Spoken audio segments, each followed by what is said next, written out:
Hi, I'm Brian Diefenbacher. I'm a second-year student. Mr. Buffett, it's great to see you again. I was on the trip to Omaha last month. Thank you for hosting us. My question is, how would you recommend an individual investor who follows the Graham and Dodd philosophy to allocate their capital today?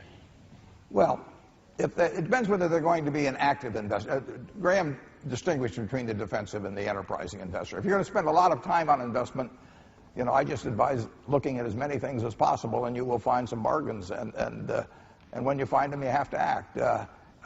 It hasn't changed at all since I was here in 1950-51, and it won't change the rest of my life. So you start turning pages. When I got out of school, I turned every page in Moody's, 10,000 some pages, twice, looking for companies. And you have to find them yourself. The world isn't going to tell you about great deals. You have to find them yourself, and that takes a fair amount of time. So if you're not going to do that, if you're just going to be a passive investor, then I just advise an index fund bought consistently over a long period of time. The one thing I will tell you is that the worst investment you can have is cash. Everybody's talking about cash being king and all that sort of thing, but most of you don't look like you're overburdened with cash anyway. So, but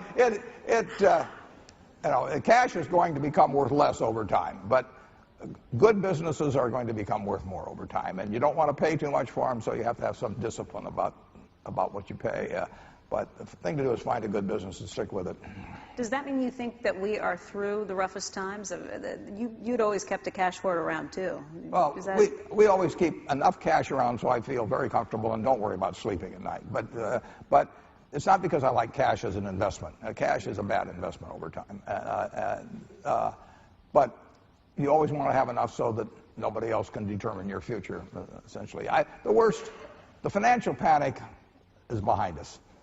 The economic spillout, which came to some extent from that financial panic, it's still with us. It will end. I don't know whether it'll end tomorrow or next week or next month or maybe a year, but it won't go on forever. And to sit around and try and pick the bottom, people were trying to do that last March, and the bottom hadn't come in unemployment, the bottom hadn't come in business, but the bottom had come in stocks. So don't pass up something that's attractive today because you hope you're going to find something way more attractive tomorrow.